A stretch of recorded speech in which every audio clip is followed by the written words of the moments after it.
9:32 here, Big 550 KTRS. One of the nice things about this Buzz Westfall speaker series at St. Louis County Library is that I get to host from time to time, and I get to interview great authors and great Americans. And tonight it is no different. Tonight at St. Louis County Library for a book signing and a book reading with Joe Edwards and his new book, The St. Louis Walk of Fame, 140 Great St. Louisans.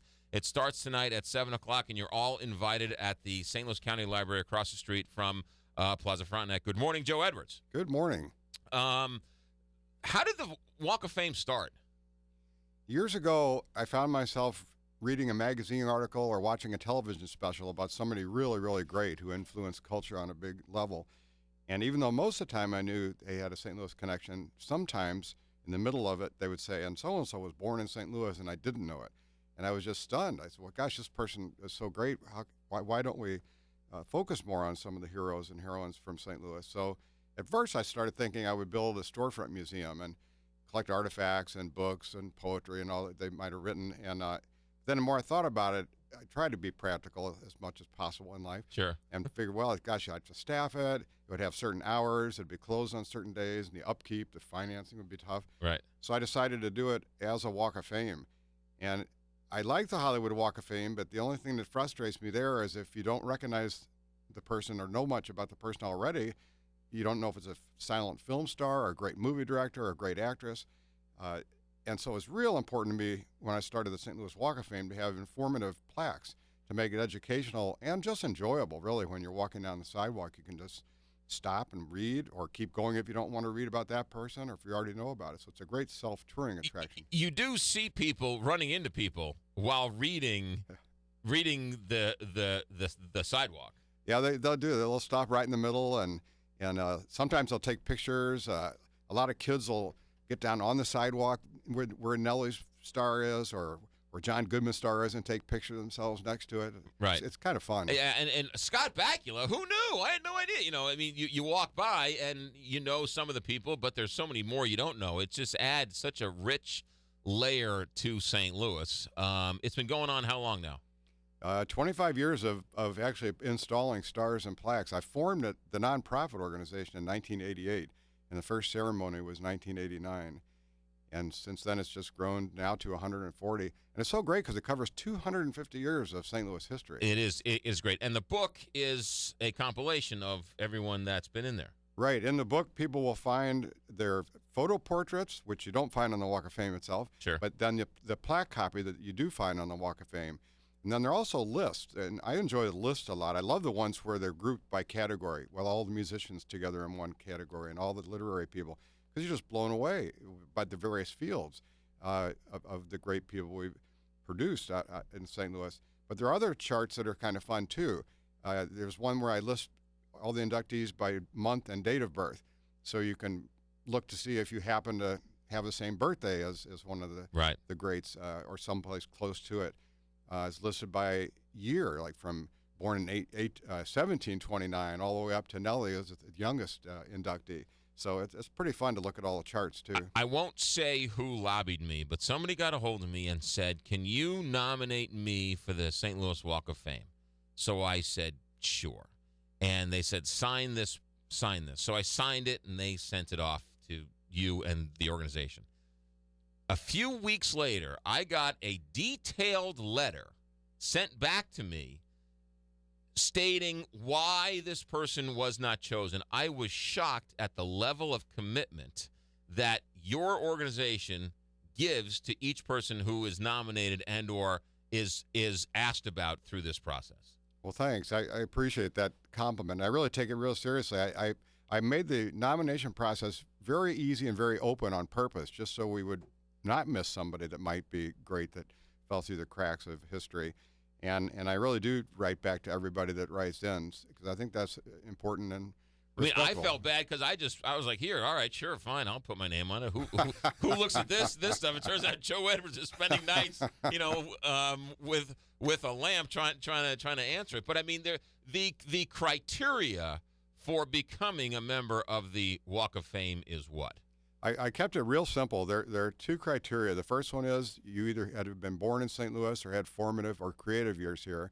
And the second criterion is that you had to have had a national impact on our cultural heritage, so that someone in Utah or someone in Georgia or Michigan might have been influenced, or at least read if it's an author, or seen a movie if it's an actor. There's some great people in St. Louis that are just as good as some of the people in the Walk of Fame, but they've not had a national impact. They've had a great local impact. And there are other ways for them to be honored in their hometown, but this one is a Walk of Fame so that we can highlight it to people all around the country and say, hey, look how great St. Louis is. Look who's come out of here. And every year you induct how many? Right now it's 3 per year. It keeps the caliber real high, and it's very difficult to get in because there's so many fields represented. And there's several Nobel Prize winners still not in yet. And they'll get in someday, I think, but you never know. Are you afraid you're going to run out of names? No, because people keep coming up. St. Louis just produces so many greats. I mean, right now, just in acting alone, there's John Hamm, the great star of Mad Men, and he's already hosted Saturday Night Live twice. Ellie Kemper is going to star in her own TV show produced by Tina Fey starting next year. Yeah. So, and there are authors coming up, there are scientists coming up. It's exciting. It's an exciting city. And my personal theory of why St. Louis is so great, because I think we produce more greats in culture than any city, other than maybe a couple of the old East Coast cities like New York or Boston.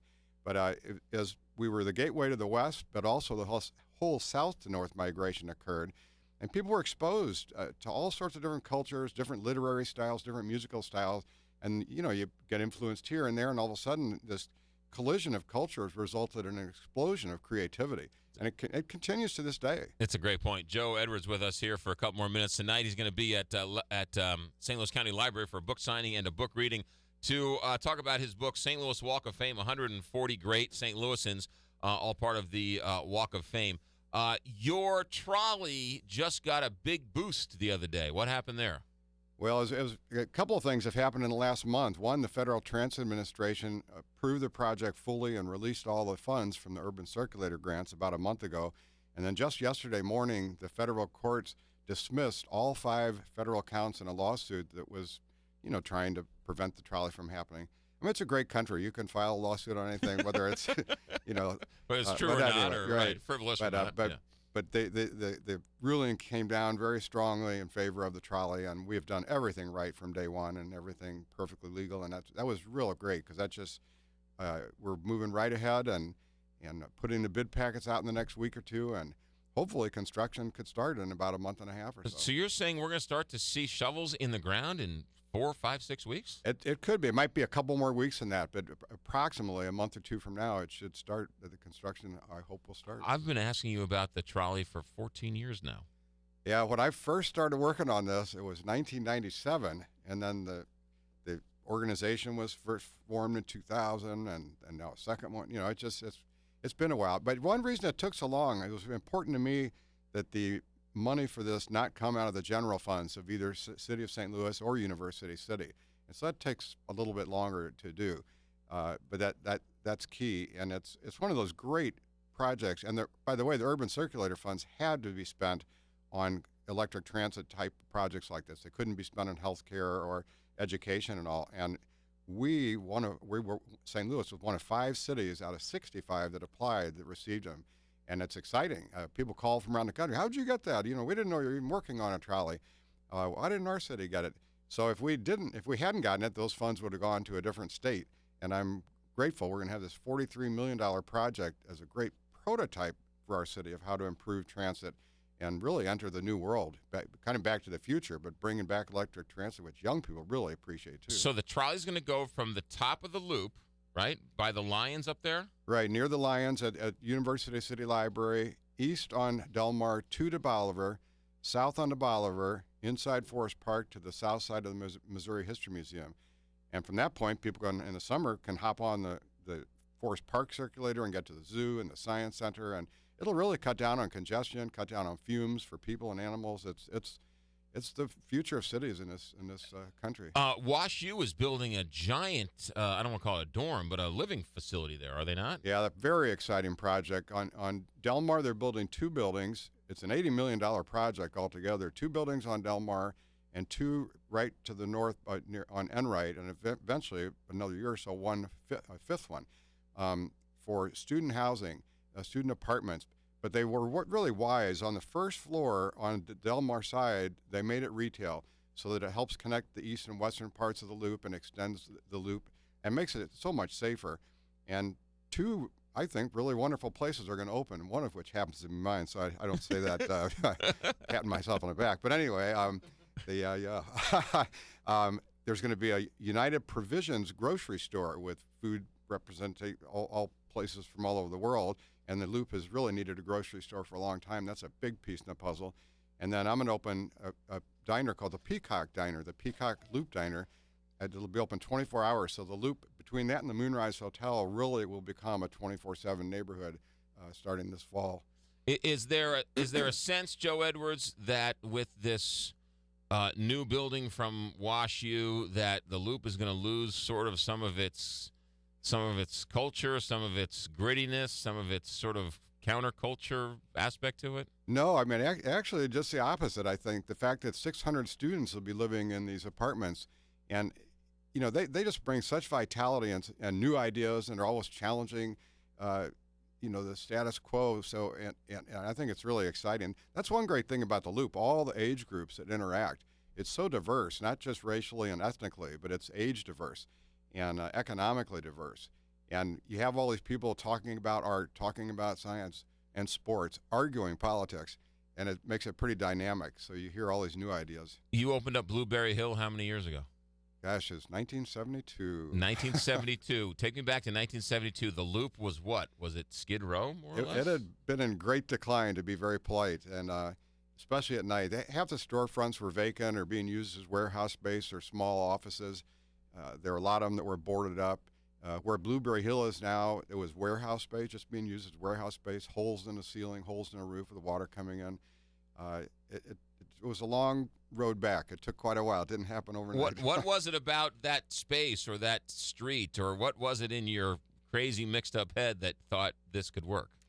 Well, first of all, the rents were real low because the area was so kind of shaky at the time, and the fact that it was close to Washington University was a big plus. And I loved the architecture. Some of the buildings have been torn down for land, revitalization, right, land clearance and all, but most of them were still there. And in fact, Blueberry Hills building was scheduled to be torn down, but they thought that the lot was too shallow and nobody would rebuild there, so they kept it, that 1911 building, and thank goodness they did. Sure, yeah, unbelievable. All right, Joe Edwards, so tonight you and I are going to talk St. Louis County Library. Your book is the St. Louis Walk of Fame, but it's much more than just the Walk of Fame. It's more or less the story of the Loop and Del Mar and how it all kind of came back as well, too. And I've donated 330 books, one to every high school library and every junior high school library in the bi-state region, so that kids can have great role models and just be proud of St. Louis, be proud they're from this great city. A true St. Louis treasure, Joe Edwards, owner of the